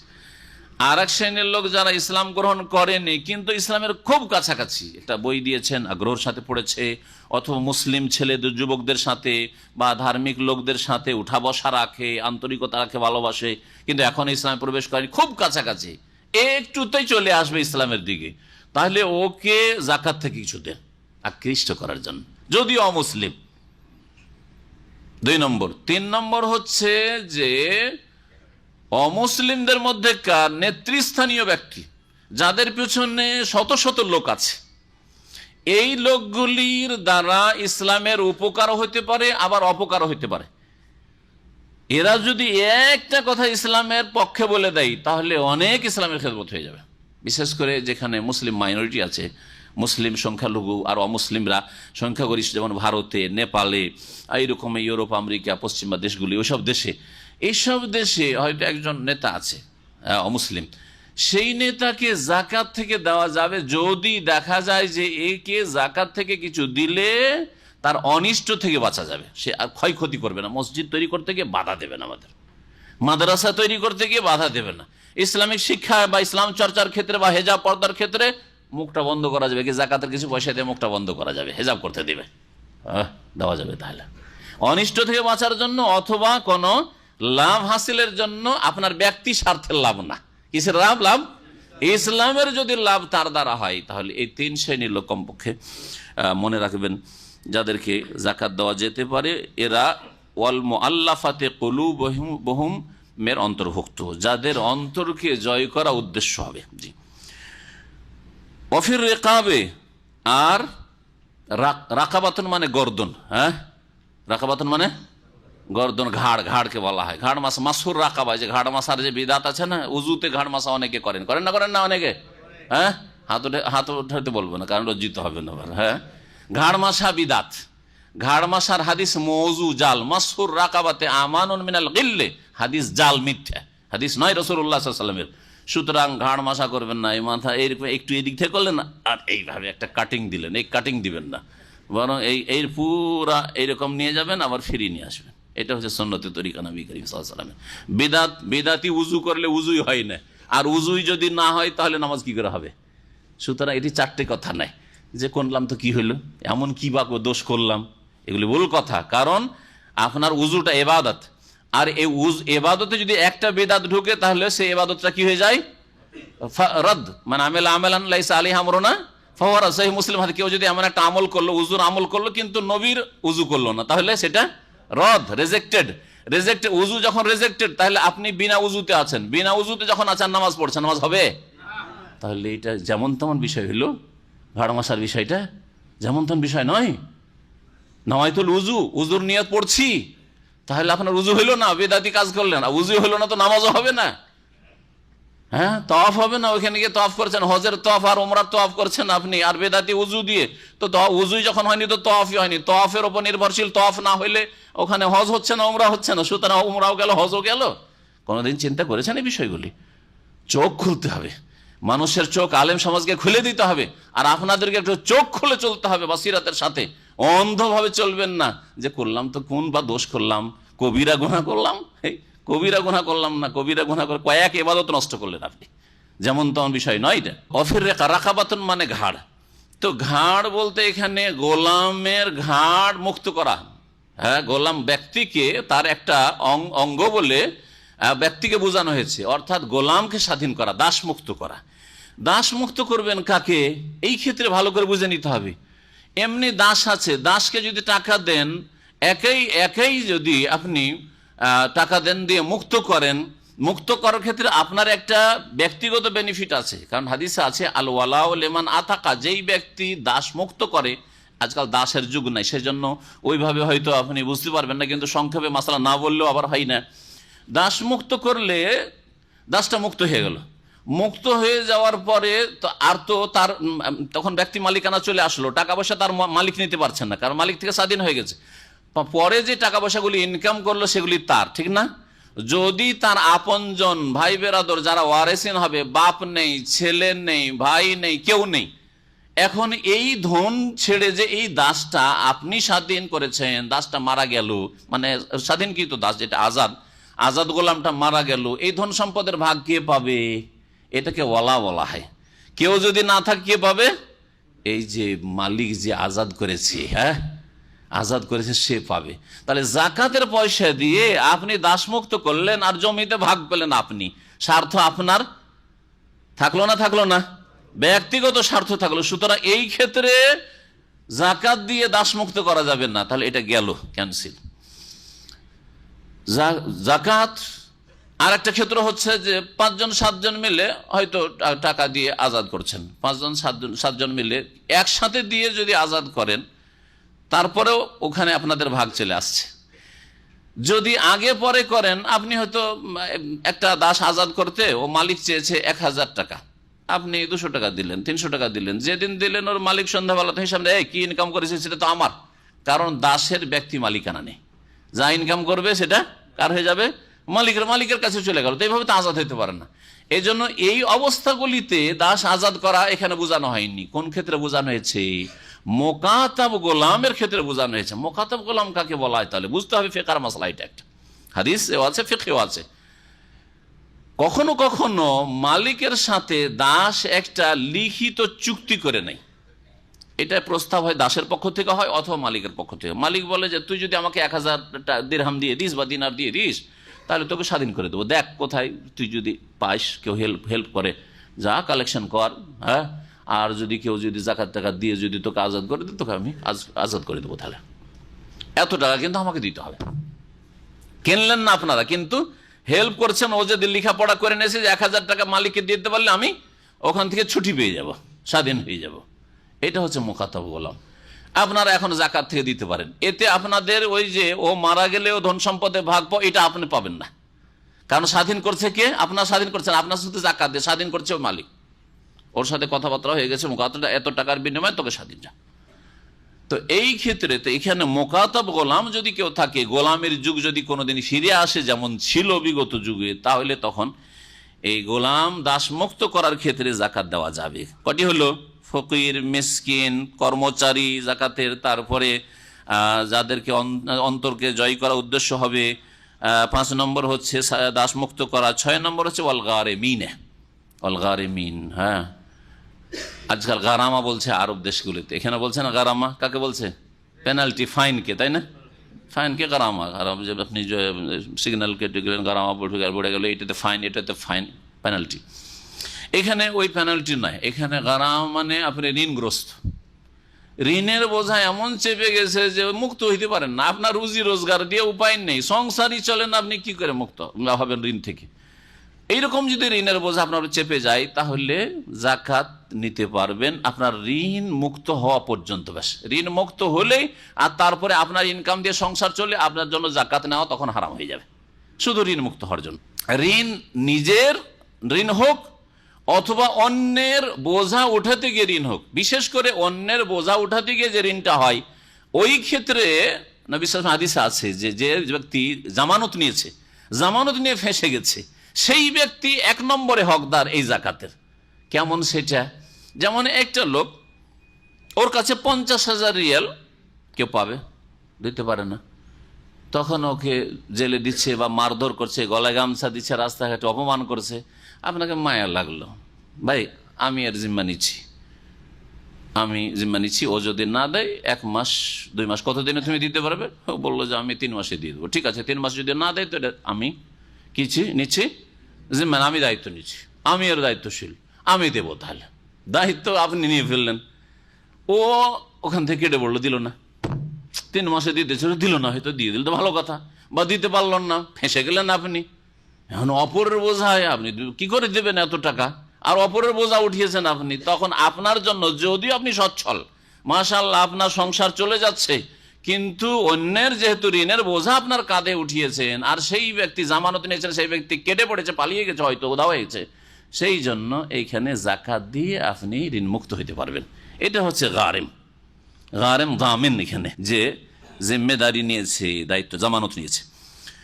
7 নম্বর হচ্ছে অফিস সাবিলিল্লাহ। আর যদি আল্লাহর রাস্তায় হয়, আল্লাহর রাস্তা বলতে কোরআনের ভাষায় জিহাদ ফি সাবিলিল্লাহকে বোঝানো হয়েছে। যেই যুগগুলিতে শর্ত পূর্ণ করে জিহাদ থাকবে, হ্যাঁ, তখন সেটা জেহাদ। আর জেহাদের শর্ত পূরণ হয়নি, আর বলছে আমরা জেহাদের কাজ করছি, জেহাদের জন্য কালেকশন করছি, আর ওইদিকে জঙ্গিদের কাছে পাঠাচ্ছে, আর এর দ্বারা ফিতনা ফাসাদ সৃষ্টি হচ্ছে, এই ক্ষেত্রে নয়। তো জেহাদের শর্ত যখন পুরা আছে আর জেহাদ ফি সাবিলিল্লাহ হচ্ছে, সেই ক্ষেত্রে যদি কেউ জেহাদের ক্ষেত্রে দেয়, এটা হচ্ছে ফি সাবিলিল্লাহ, এটাই হচ্ছে আসল ফি সাবিলিল্লাহ। আজকাল এই ফি সাবিলিল্লাহকে টেনে টুনে আমাদের আলেমরা এমন করেছে যে সব স্বার্থগুলি কখনো ঢুকিয়ে ফেলেছে। ফি সাবিলিল্লাহতে মাদ্রাসা ঢুকিয়ে ফেলেছে, ফি সাবিলিল্লাহতে তার ইতিমখানা ঢুকিয়ে ফেলেছে, ফি সাবিলিল্লাহতে যত মানে যাকাত নিতা সংগঠন ঢুকিয়ে ফেলেছে, সব ঢুকিয়ে ফেলেছে। অথচ এই ক্ষেত্রে ওলামাদের কোনো ফতোয়া নেই এরকম। এমন কি দাওয়াতের কাজে দেওয়া যাবে কিনা এই বিষয়ে, ইসলাম প্রচারের ক্ষেত্রে দেওয়া যাবে কিনা এই বিষয়ে ইখতিলাফ রয়েছে ওলামাদের। সৌদি আরবের একজন বড় আলেম, তার ফতোয়া রয়েছে, তিনি হচ্ছেন ইবনে জিবরিন রাহিমাহুল্লাহ, শেখ ইবনে বাজের সবচেয়ে বড় ছাত্র, সিনিয়র ছাত্র এবং খুব বড় আলেম। তো তিনি কয়েক বছর আগে ইন্তেকাল করেছেন। তার ফতোয়া আছে যে বর্তমান যেহেতু এই ফি সাবিলিল্লাহ মানে জেহাদ নেই, অস্ত্রের জেহাদ নেই কাফেরদের সাথে, সুতরাং এই দিনের কাজটা তারপরে দাওয়ার মাধ্যমে হচ্ছে। এই জেহাদের কাজটা কিসের মাধ্যমে হচ্ছে? কারণ জেহাদটা হচ্ছে 3টে যে দাওয়াতের স্তর আছে তার উচ্চ স্তর। বল প্রয়োগ করে অন্যায়কে নির্মূল করা, বল প্রয়োগ করে ভালো কাজ করানো, ঠিক না? এটা হচ্ছে অস্ত্রের জেহাদ। আর 2 নম্বরে কি? বল প্রয়োগ যদি না করতে পারেন, ওই ক্ষমতা না থাকে, বা ওটা যদি বাস্তবে না থাকে, তাহলে কথার দ্বারা। তাহলে কথার দ্বারা সেটা মুখের কথা হইতে পারে, সেটা কলমের কথা হইতে পারে, লিখনীয় হইতে পারে। তো এইভাবে দাওয়ার কাজ, ইসলাম প্রচারের ক্ষেত্র, এটাও ফি সাবিলিল্লাহ বলে তার ফতোয়া রয়েছে। আর এই ফতোয়াগুলি বিভিন্ন ইসলামিক সেন্টারগুলিতে তাদের কাছে কপি করা আছে। এই জন্য ইসলাম প্রচারের ক্ষেত্রে, ইসলাম প্রচারে সে বই ছাপানো হোক, একটা সিডি হোক, একটা মেমোরি হোক, অথবা যেইভাবে হোক না কেন, একটা ইসলামিক মাহফিলের মাধ্যমে এখানে লোকজনকে সহি আকিদার তালিম দেওয়া যাবে, নামাজের শিক্ষা দেওয়া যাবে, শিরক বিদআত থেকে সতর্ক করা যাবে, বেদিনগুলোকে দিনের মধ্যে নিয়ে আসা যাবে, সবগুলি দাওয়া ফি সাবিলিল্লাহ।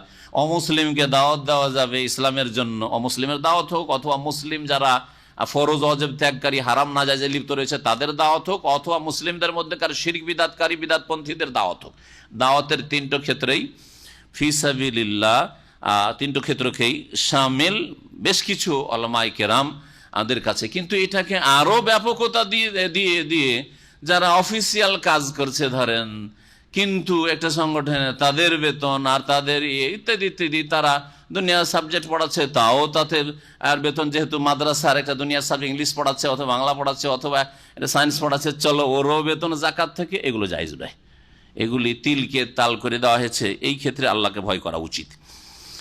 অবনিস সাবিল 8 নম্বর হচ্ছে অবনিস সাবিল। ইবনুন মানে সন্তান, হ্যাঁ, ছেলে সন্তান, আর সাবিল মানে রাস্তা। তো রাস্তার সন্তান আবার কি হয়? কোরআনের ভাষায়, হাদিসের ভাষায় রাস্তার সন্তান মানে বাড়ি থেকে বেরিয়ে গেছে মোসাফির সফরে যাওয়ার পরে টাকা পয়সা নিয়েই গেছে, এমন নয় যে ও ভিক্ষা করার উদ্দেশ্যে গেছে, যাকাত খাওয়ার উদ্দেশ্যে গেছে, টাকা পয়সা নিয়ে গেছে, টাকা পয়সা হারিয়ে গেছে বা শেষ হয়ে গেছে, বাড়ি পৌঁছিতে পারে না। তার বাড়ি পর্যন্ত পৌঁছে দেওয়ার জন্য যত খরচ লাগে, এই খরচটা যাকাত থেকে দেওয়া যাবে। ওই যুগে যেই যুগে তার কাছে বা ওই পরিস্থিতিতে, যেই পরিস্থিতিতে তার কাছে টাকা পয়সা পাঠাবার কোনো সোর্স নেই, কোনো ব্যবস্থা নেই। আজকাল অনেক ব্যবস্থা আছে, তাই না? ওখান থেকে টেলিফোন করলে হলো যে আমি অমুক জায়গায় ফেসে গেছি, বাড়িতে যথেষ্ট পয়সা আছে আর আমার কাছে টাকা পয়সা নেই, তোমরা টাকা পয়সা পাঠিয়ে দাও, আমি আসবো। যেমন কালকে এক ভাই হোয়াটসঅ্যাপে লিখছে আমাকে যে অমুক কোনো এক সেন্টারে আসবে, বলছে আমি ওখানে ভিসার জন্য ফেসে আছি, 70,000 টাকা চাইছে, না হলে আসতে পারবো না। কয়েক মিনিটের মধ্যে ওখানে টাকা গিয়ে পৌঁছে থাকবে, থাকবে না? থাকবে না? বা একদিন দুদিন যদি আপনি সাধারণভাবে পাঠান, তো একদিন দুদিন, 3 দিনের বেশি নয়, ঠিক না? আপনারা আরো বেশি জানছেন, আমি ওই সব ব্যাংকের সাথে যোগাযোগই রাখি না। তো কথা হচ্ছে সাথে সাথে টাকা, ওতে বললাম ওইটা থেকে শুরু করলাম। যদি আপনি বলেন যে আমি সস্তা করে পাঠাবো, তাও হচ্ছে যে যখন টাকা আপনার কাছে পৌঁছে দেওয়ার ব্যবস্থা আছে, আপনার জন্য যাকাত খাওয়া জায়েজ নাই। আপনি বাড়িতে যখন সচ্ছল, তবে যখন পৌঁছাবার ব্যবস্থা নেই, কোনো খোঁজ খবর নেই, যোগাযোগ ব্যবস্থা নেই, টেলিফোনে কোনো যোগাযোগ করতে পারছেন না, ঠিক আছে, বাড়ি পৌঁছা পর্যন্ত জাকাত খেতে পারেন। এই 8 শ্রেণীর মানুষ জাকাত নিতে পারে, সাদকা নিতে পারে। ফরিদাতাম মিনাল্লাহ, মানে এটা হচ্ছে আল্লাহর পক্ষ থেকে ফরজ বিধান, মানে নির্ধারিত, সুনির্ধারিত বিধান। ওয়াল্লাহু আলিমুন হাকিম, আল্লাহ পাক রব্বুল সব কিছুই জানেন এবং তিনি বিজ্ঞানময়। ওয়ামিনহুমুল্লাযিনা ইউযুনুন নাবিয়্যা, আল্লাহ পাক বলছেন যে মুনাফিকদের মধ্যে কতক আবার এমন আছে যারা নবীকে কষ্ট দিয়ে থাকে, সাল্লাল্লাহু আলাইহি ওয়াসাল্লাম, নবী সাল্লাল্লাহু আলাইহি ওয়াসাল্লামকে কি করে থাকে? কষ্ট দেয়। তাহলে মুনাফিকদের কাজ হচ্ছে আল্লাহর নবীকে কষ্ট দেওয়া, হ্যাঁ, নেক লোকদেরকে, সাহাবায়ে কেরামকে কষ্ট দেওয়া। তাহলে সাহাবায়ে কেরামকে যারা গাল দেয়, আবু বকর ওমর সবচেয়ে বড় তাগুত আর জিবত নাকি তাদের কাছে, হ্যাঁ, আয়েশাকে গাল দেয় যারা রাদিয়াল্লাহু আনহা, তারা মুনাফিক না? শামিল ওই জাতিটা চিনে নেবেন যে ওই জাতি কোথায় আছে। এই জাতি যারা সাহাবায়ে কেরামকে গাল দেয়, বলে 5 জন ছাড়া সব নাকি মুরতাদ হয়ে গেছিল, আর এরা সব খেলাফত আলীর কাছ থেকে কেড়ে নিয়ে নিয়েছে, এই ইরানিরা, এরা মুনাফিকদের অন্তর্ভুক্ত, এরা নবীকে কষ্ট দেয়। বলেন আপনাকে কিছু না বলে যদি আপনার সামনে আপনার স্ত্রীর যদি দুর্নাম করে, কষ্ট লাগবে না? লাগবে না? আপনি একটা সাধারণ মানুষ, আর আপনার স্ত্রীর অনেক সময় দোষ আছে, ওই দোষগুলি বয়ান করছে, তারপরও খারাপ লাগবে আপনাকে? লাগবে না? মান সম্মানের ব্যাপার, আপনার স্ত্রীর সমালোচনা হচ্ছে। তাহলে রাসূলুল্লাহ সাল্লাল্লাহু আলাইহি সাল্লাম, যিনি সবচাইতে তাইয়্যিব, সবচাইতে পাক পবিত্র, আর তার জন্য সবচাইতে পাক পবিত্র আল্লাহ স্ত্রী মনোনীত করেছেন, তাকে যদি কেউ গাল দেয় যে ওকে জবাই করতে হবে, ইন্নাল্লাহা ইয়ামুরু তাযওয়া বাকারা, ও হচ্ছে কাফেরা, মুরতাদ, ইত্যাদি ইত্যাদি, তাহলে তারা কত বড় মুনাফিক? এরা ছোট মুনাফিক? এরা আমলের মুনাফিক, এর আকীদার মুনাফিক। ভালো করে মনে রাখেন। ওয়া ইয়াকুলুনা, আর ওরা বলে হুয়া ওজুন। ওই নবী সাল্লাল্লাহু আলাইহি সাল্লামের জামানার মদিনার মুনাফিকগুলি বলতে নবীকে কষ্ট দেওয়ার উদ্দেশ্যে যে নবী হচ্ছে ওজুন। ওজুন মানে কান পাতলা। জানি না কোন অঞ্চলে কোন ভাষা বোঝেন, কোন কোন অঞ্চল, এই লোকটি কানের খুব কাঁচা, হ্যাঁ, বুঝেন, কানের কাঁচা, হ্যাঁ, কান পাতলা বলে। তারপরে বলে যে সব কথায় কর্ণপাত, সহজ ভাষায় বলি, সব কথাতেই কর্ণপাত করে, যে যা বলে তাই শুনে, সহজ কথা। তো নবী সাল্লাল্লাহু আলাইহি ওয়াসাল্লামের সমালোচনা করে তার কি বলতো, যে আরে নবী যে যা বলে তাই শুনে, বুঝে না বুঝে সব কথাই শুনে, যে যা বলে শুনে একটা অ্যাকশন নেওয়া শুরু করে দেয়। জি হো ওজন কুল, হে নবী তুমি ওদেরকে বলে দাও, নবী যে সবার কথা, কেউ কথা বলতে আসলে কাউকে অবজ্ঞা করেন না, কাউকে দূরে সরিয়ে দেন না, যাও যাও আমার সময় নেই, এরকম কথা বলেন না, এইটা নবীর উত্তম চরিত্র। কুল ওজন ও খাইরিল লাকুম, তোমাদের জন্য নবী করিম সাল্লাল্লাহু আলাইহি সাল্লাম উত্তম কথাতেই কর্ণপাত করেন, হ্যাঁ, এবং তিনি যে কথা শোনেন এটা তোমাদের জন্য কল্যাণকর, অকল্যাণের কথা শোনেন না, শোনেন, শোনার পরে বিবেক বিবেচনা করেন, কাউকে দূরে সরিয়ে দেন না, মনে কষ্ট পাবে, শুনলেন, শোনার পরে যে অন্ধভাবে তার কথায় বিশ্বাস করলেন তাও করেন না, এটা হচ্ছে ওজন ও খাইর। তোমাদের জন্য তিনি কল্যাণের কথা শুনে থাকেন, কল্যাণের কথায় কর্ণপাত করেন। ইউমেনু বিল্লাহ, তিনি আল্লাহর প্রতি বিশ্বাসী। ও ইউমেনু লিল মুমিনিন, এখানে ইউমেনু লিল মুমিন মানে ইউসাদ্দিকু, তিনি মুমিনদেরকে বিশ্বাস করেন। কথা সবারই শুনে, এটা মুনাফিক বলতে আসলে শুনেন, একটা অসৎ লোক যদি কোনো কথা বলতে আসে, হয়তো মাসলা জিজ্ঞেস করবে, শোনেন তিনি। এটি হচ্ছে আদর্শ একজন আলেমের। একটা অসৎ লোক এসছে, তার চেহারা খারাপ, একটু মুখে তার বিড়ি সিগারেট গন্ধ এসে, যাও ভাগিয়ে দাও, না না না, এরকম না, ওরও কোনো সমস্যা থাকতে পারে, লোকটি হেদায়েত হতে চায়, লোকটি ইসলামের জ্ঞান অর্জন করতে চায়, সুতরাং তার কথাও শোনো। এটা হচ্ছে নবী সাল্লাল্লাহু আলাইহি ওয়াসাল্লামের আদর্শ। ওই উমেরুল লিল মুমিনিন, কিন্তু সবার কথায় কর্ণপাত করেন না, শোনার পরে বিবেক বিবেচনা করে বিশ্বাস করেন তিনি ঈমানদারদেরকে। ও রাহমাতুল লিল্লাযিনা আমানু মিনকুম, তোমাদের মধ্যে থেকে যারা বিশ্বাসী ঈমানদার তাদের জন্য তিনি করুণা স্বরূপ। ওয়াল্লাযীনা ইউযুনা রাসূলাল্লাহি লাহুম আযাবুন আলীম, আর যারা আল্লাহ রাসূল সাল্লাল্লাহু আলাইহি ওয়াসাল্লামকে কষ্ট দেয় তাদের জন্য মর্মান্তিক শাস্তি রয়েছে দুনিয়া এবং আখিরাতে। ইয়াহলিফুনা বিল্লাহ, তারপরে আল্লাহ পাক বলছেন এই মুনাফিকরা তোমাদের সামনে আল্লাহর কসম করে, খুব কসম করে। তার মুনাফিকদের একটি চরিত্র হচ্ছে বিশ্বাস জন্মাবার জন্য কি করা, বেশি বেশি শপথ করা, কসম করা। লিয়ুরদুকুম, তোমাদেরকে সন্তুষ্ট করার জন্য, হে নবী, হে নবীর সাথী সঙ্গী সাহাবীরা, তোমাদেরকে রাজি করার জন্য এরা খুব বেশি বেশি কসম করে। ওয়াল্লাহু ওয়া রাসূলুহু আহাক্কু আন ইউরদু, অথচ আল্লাহ এবং তার রাসূল সাল্লাল্লাহু আলাইহি সাল্লামকে রাজি করাই বেশি হক রাখে। এইভাবে মিথ্যা কথার আশ্রয় নিয়ে কসম করে বিশ্বাস জন্মাবো আর আল্লাহকে অসন্তুষ্ট করব, দিনের ক্ষতি করব, আমরা মিথ্যাবাদী হব, এইরকম না করে যদি তারা সৎকর্মশীল হইতো, অন্তর থেকে ইমানদার হইতো, তাহলে কি হতো, আল্লাহ রাজি হয়ে যেতেন আর রাসূলুল্লাহ সাল্লাল্লাহু আলাইহি ওয়াসাল্লাম তার জীবদ্দশায় তিনিও তাদের ওপর কি হয়ে যেতেন, রাজি হয়ে যেতেন। ওই কথা বলতে চাইছেন যে আল্লাহ এবং রসুলকে রাজি করাটাই বেশি হক রাখে, ইনকানু মুমিনিন, যদি তারা ইমানদার হতো।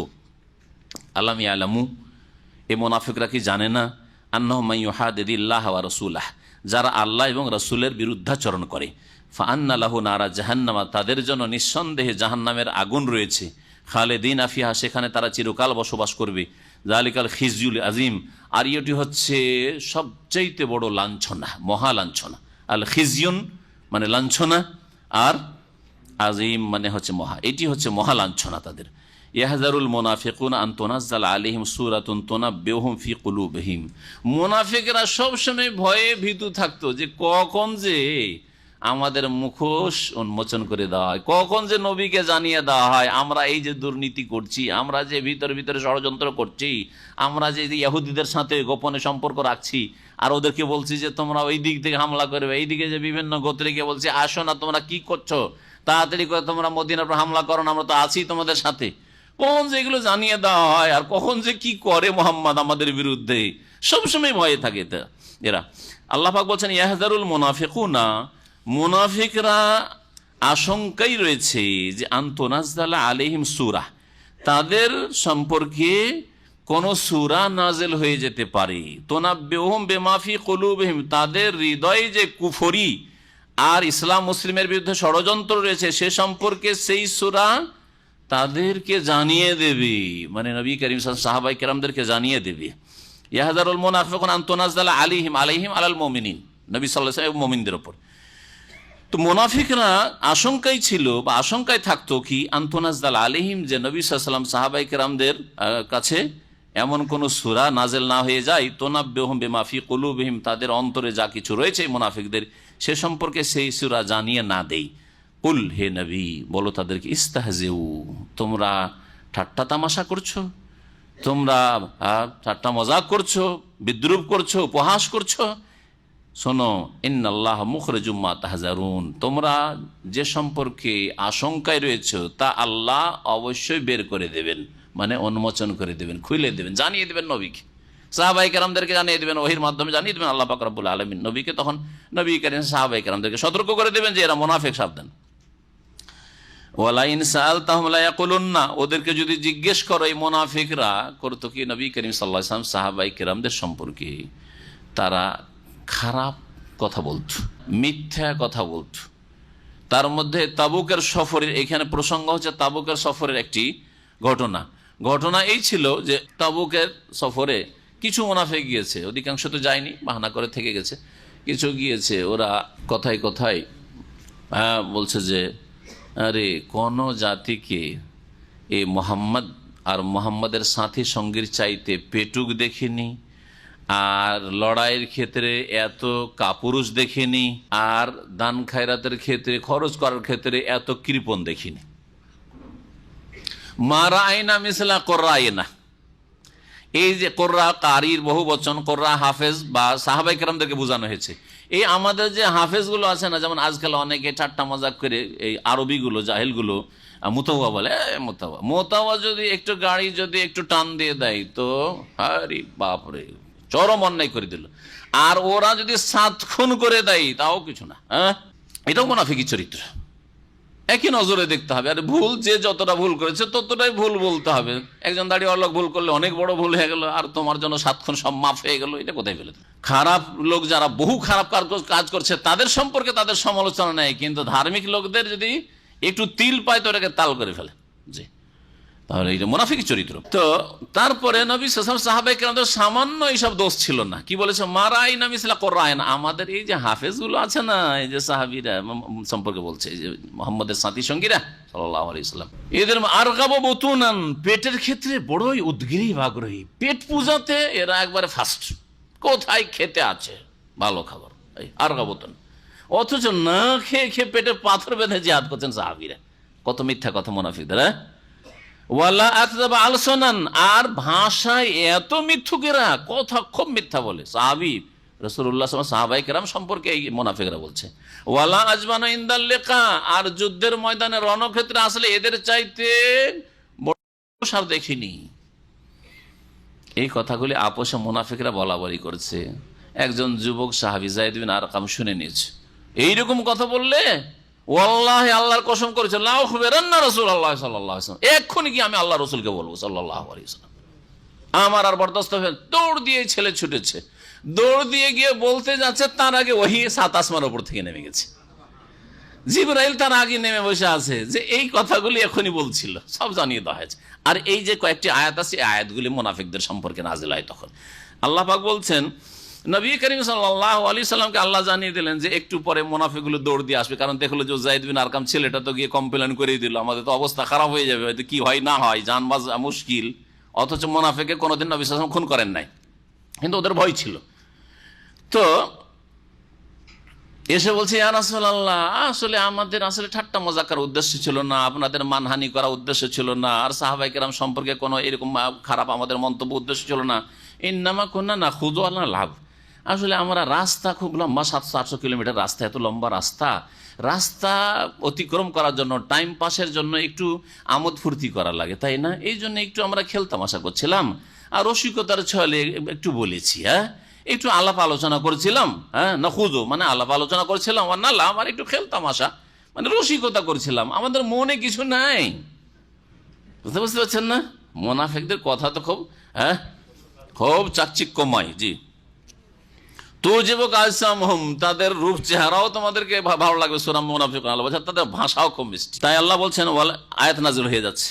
সাহাবী যায়েদ বিন আরকাম যুবক আসার আগে আয়াত নাযিল হচ্ছে, এই আয়াতগুলো। ওয়ালা ইন সাআলতাহুম, হে নবী তাদেরকে যদি জিজ্ঞেস করো যে কেন এইসব কথা বললে, লা ইয়াকুলুন্না, অবশ্যই মুনাফিকগুলি বলবে, ইন্নামা কুন্না নাখুযু ওয়া নালআব, আমরা আসলে একটু আলাপ আলোচনা করছিলাম আপোষে, ওয়া নালআব, আবার একটু খেলতামাশা রসিকতা করছিলাম, মজাক একটু সামান্য কিছু করছিলাম, আমাদের আসলে উদ্দেশ্য ছিল ওয়াকান হাদিসের রাকব, আসলে একসাথে আমরা যাচ্ছি এত দূরের রাস্তায়, একটু আলাপ আলোচনা করে টাইম পাস করছিলাম।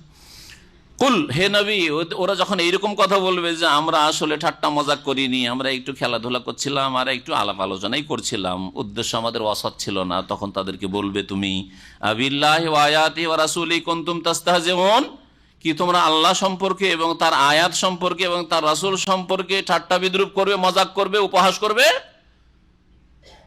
আল্লাহ পাক শিখিয়ে দিলেন নবী সাল্লাল্লাহু আলাইহি সাল্লামকে যে এইভাবে তাদেরকে বলো তুমি, লা তাতাযিরু, তোমাদের কোনো ওজর শোনা হবে না, এইসব অজুহাত পেশ করিও, লা তাতাযিরু কাদ কাফারতুম বাদা ঈমানিকুম, তোমাদের ইসলাম কবুল করার পরে, ঈমান কবুল করার পরে তোমরা কাফের হয়ে গেছো। ভালো করে শোন, কি হয়েছে?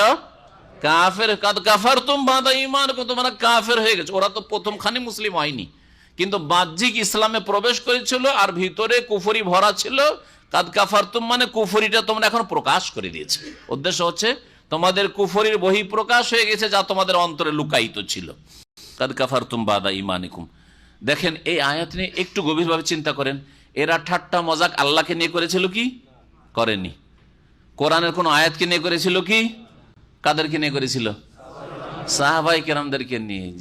কিন্তু সাহাবায়ে কেরামরা যেহেতু আল্লাহর বান্দা, খাস বান্দা, মুমিন বান্দা, কোরআনের বাস্তবায়নকারী, হ্যাঁ, আল্লাহর আয়াতের বাস্তবায়নকারী, আর সাহাবায়ে কেরাম রাসূলুল্লাহ সাল্লাল্লাহু আলাইহি সাল্লামের অনুসারী ভক্ত, রাসূলুল্লাহ সাল্লাল্লাহু আলাইহি সাল্লামের জন্য জান মাল সবকিছুর কুরবানি করার জন্য প্রস্তুত যে কোনো সময়।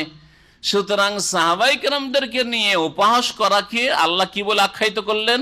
আল্লাহর সাথে মজাক করা, আল্লাহর আয়াতের সাথে মজাক করা, আল্লাহর রসুলের সাথে মজাক করা। জি হ্যাঁ, তাহলে বোঝা গেল যে কেউ বলবে আজকালকার এক শ্রেণীর লোকেরা রয়েছে জাহেল অথবা মুনাফিক, তারা দিনদার ধার্মিক লোকদের ওদের কাপড় নিয়ে ঠাট্টা করে, কি রে তুই কখন থেকে এরকম অভদ্র হয়ে গেলি রে, এই কাপড় এত উঠিয়ে দিচ্ছিস তুই। আর মহিলা যদি উঠিয়ে যদি পুরো খুলে ফেলে দেয় তাও বলবে না। কোনোদিন শুনেছেন যে কোনো মহিলা ন্যাংটা মহিলাকে বলেছে যে এরকম কেন অভদ্র হয়ে গেলি যে কাপড় খুলে ফেলে দিলি? না, বলবে না। কিন্তু একটা পুরুষ লোক যদি হারাম থেকে উঠিয়ে টাকনার উপরে কাপড় উঠায়, এরকম অভদ্র হইলে অফিসে চাকরি করা যাবে না। দাঁড়ি, আরে কখন থেকে তুই হুজুর হয়ে গেলি রে? হ্যাঁ, এগুলো কুফরি কথা, এত সহজ নয়। কেন? ওর ব্যক্তি চরিত্রের জন্য নয়, তার ধর্মের জন্য, তার দিনের জন্য আপনি ঠাট্টা করছেন। তাহলে আল্লাহকে নিয়ে ঠাট্টা হচ্ছে, আল্লাহ রসুলকে নিয়ে ঠাট্টা হচ্ছে, আল্লাহর কিতাবকে, আল্লাহ দিনকে নিয়ে ঠাট্টা হচ্ছে। ভালো করে বোঝার চেষ্টা করবেন। কারো যদি ব্যক্তি চাল চলনের জন্য যদি ঠাট্টা উপহাস করেন, সেটা তার দুনিয়ার ব্যাপার। কিন্তু তার ধর্মের কারণে যদি তাকে উপহাস করেন, তাহলে সেটা তার দিনের ব্যাপার। সুতরাং আল্লাহর দিনকে নিয়ে আপনি মজাক করছেন।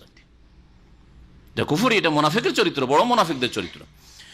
তো আল্লাহ বলছেন লা তাহতাযিরু, তোমরা এইসব ওজর পেশ করিও না, চলবে না, মিথ্যা কথা। কাদ কাফারতুম বাদা ঈমানিকুম, তোমাদের ঈমান ইসলাম প্রকাশ করার পরে কুফরি এখন তোমরা প্রকাশ করে ফেলেছো। ইন্না আফু আন তাইফাতিম মিনকুম, তোমাদের এক দলকে যদি এখন ক্ষমা করে দিই, ক্ষমা করে দিই মানে আল্লাহ কি মুনাফিককে ক্ষমা করবেন? এখানে ঈমানের তৌফিক দিই। একজন এইরকম মুনাফিক ছিল, যেই ব্যক্তি তওবা করে হেদায়েত, ইয়া রাসূলুল্লাহ আমি তওবা করছি, আর এইরকম কথা বলবো না, আর এইরকম আমি মুনাফিক করবো না, তারপরে তার অন্তরেও ইসলাম মজবুত হয়ে গিয়েছিল। ওদের দিকে ইঙ্গিত করা হয়েছে এই শ্রেণীর লোক। তাহলে মুনাফিককেও আল্লাহ ক্ষমা করতে পারেন যদি মুনাফিকই মুক্ত হইতে পারে, যদি ইসলামে চলে আসে অন্তর থেকে এবং কাজে কথাই। আর অন্য দল, এক দলকে যদি আমি মাফ করে দিই, নুআযযিবু তাইফাতান, তাহলে অন্য দলকে যারা তওবা করবে না তাদেরকে অবশ্যই আযাব দেব। বিআন্নাহুম কানু মুজরিমিন, কারণ তারা হচ্ছে অপরাধী জাতি। মুনাফিকরা হচ্ছে অপরাধী জাতি। আল মুনাফিকুন আল মুনাফিকাতু বাযুহুম মিন বায, মুনাফিক পুরুষ এবং মুনাফিক নারীরা একে অপরের মতো। বাযুহুম মিন বায, একে অপরের হতে মানে কি? এর মানে হচ্ছে একে অপরের মতো, মানে সবাই এক। মুনাফিক সব এক, যেমন কাফেররা সব এক, যতই বিভিন্ন ইহুদি খ্রিস্টান, কিন্তু সব এক। আল কুফরু মিল্লাতুন ওয়াহিদা, আল্লাহ কোথায় বলছেন।